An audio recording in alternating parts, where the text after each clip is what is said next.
arreglártelas con cómo vas a establecer la creación de una norma moral a partir de un hombre que tú llamas también de espíritu libre. Pues sí, puede ser libre y bastante creativo, pero ¿por qué voy a hacer una norma? Si yo le hago norma, de alguna manera estoy estableciendo que otros deben o tienen que seguirla. Entonces, el estatus de las normas es limitación de las libertades. Tienes que aquí hacerte el planteamiento y someter a análisis y a crítica, ya sea Nietzsche o quien quiera decirlo. En este caso Nietzsche lo dijo de su forma y la compañera hace rato en su réplica lo pone a su manera. Pero ahí hay un problema conceptual y hay un problema de entendimiento de qué son las normas, qué son los valores, y si podemos decir con sentido que un superhombre, sea lo que sea, con espíritu libre, es capaz de hacer normas morales e incluso, como tú lo dices, para someterse a ellas.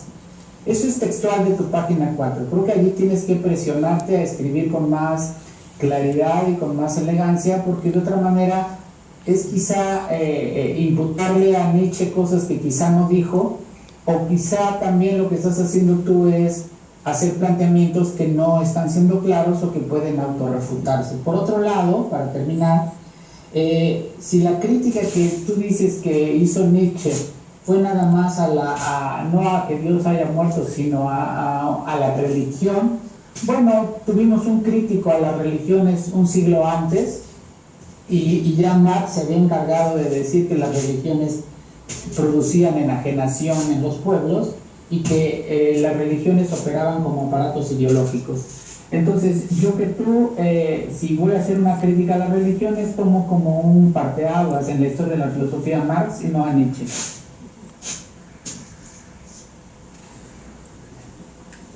¿Hay una intervención más del auditorio? Sí. José, yo también agradezco tu intervención, me pareció buena en el sentido de que en tan poco tiempo me parece que rescatas muchísimos puntos esenciales en la filosofía de Nietzsche, pero tengo algunas inquietudes. Lo voy a resumir en una. Me gustaría a ver si me puedes aclarar un poco eso. ¿Hasta qué punto Nietzsche, porque mencionas que está en contra de tres puntos, ¿no? O sea, que será la moralidad, la religiosidad y la racionalidad.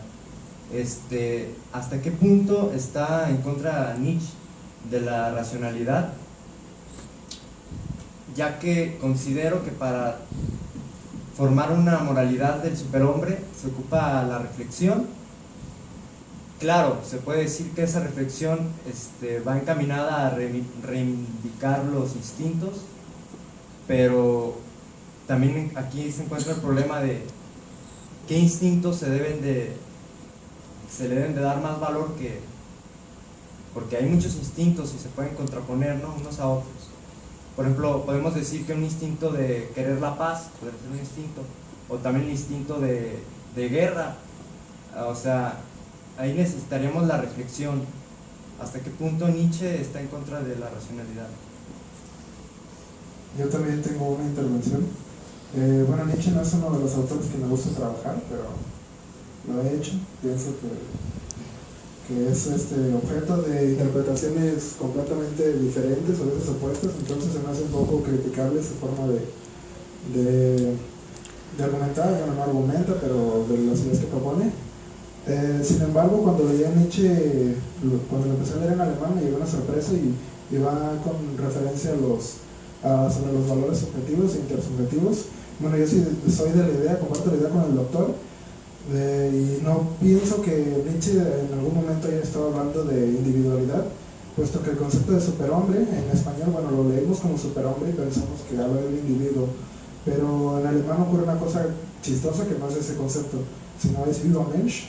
Mensch no significa hombre, sino más bien como humanidad, Menschheit, y para que sea hombre sería Männlichkeit, y son diferentes, pues.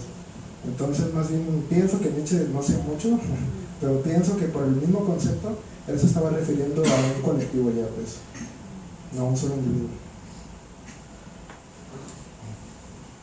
Yo entiendo que hay una serie de pensadores de varias disciplinas, entre ellos de filósofos, que son críticos de la racionalidad, como una postura que surgió en el siglo XVIII, finales del siglo XVIII, y se instaura con gran fuerza, sobre todo en Europa en el siglo XIX, sobre la pretensión de la racionalidad para resolver todos los problemas del ser humano, de la humanidad, y su apuesta de la racionalidad al discurso sistemático, al desarrollo de las ciencias y de la tecnología como productos que van a poder resolver los problemas de la humanidad. Uno de los grandes, ¿cómo les diré?, de las grandes crisis que ha tenido esta postura de la racionalidad fueron las guerras mundiales. A ver qué pasó, que esta racionalidad nos iba a ayudar a organizarnos, a convivir mejor, a crear mejores estados de bienestar, etcétera, y Europa se lanza a 2 guerras mundiales en el mismo siglo, ¿no? Prácticamente una tras otra, si vemos el lapso de tiempo entre una tras otra. Entonces se quiebra la idea de la racionalidad, y hay muchos autores que la apuestan muchísimo a la literatura, a la poesía, a la psicoterapia, al rescate de otro tipo de experiencias, a otras formas de ser en el mundo, en donde la sensibilidad, el sentimiento juegan un papel fundamental, sin tener que pelearse con la razón y con nuestra vida consciente.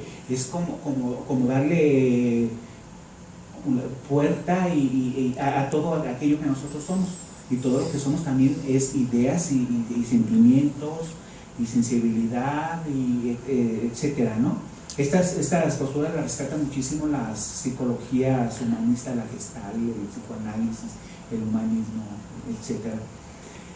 Sobre los instintos, parece ser que Nietzsche reconoce el instinto del progreso, del pelear, de salir adelante, del crecer, etcétera, y lo convierte en uno de sus conceptos fundamentales, que es la voluntad de poder.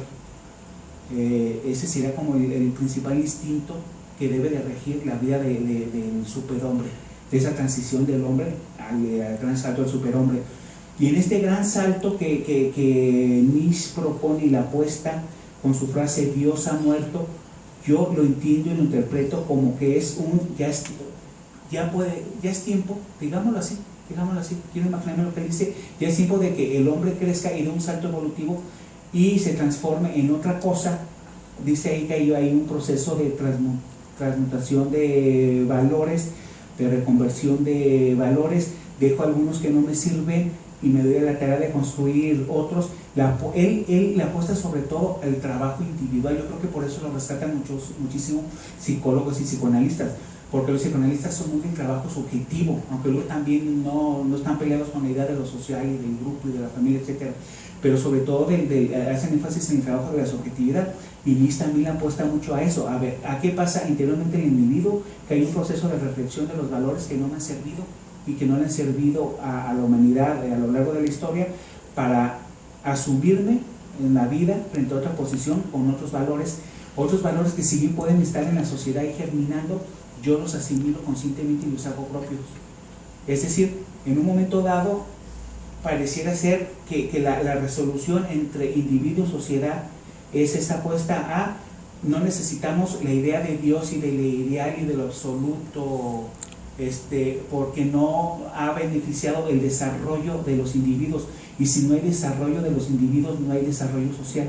Es una forma de decirlo. Hay quienes le apuestan al desarrollo social. Si desarrollo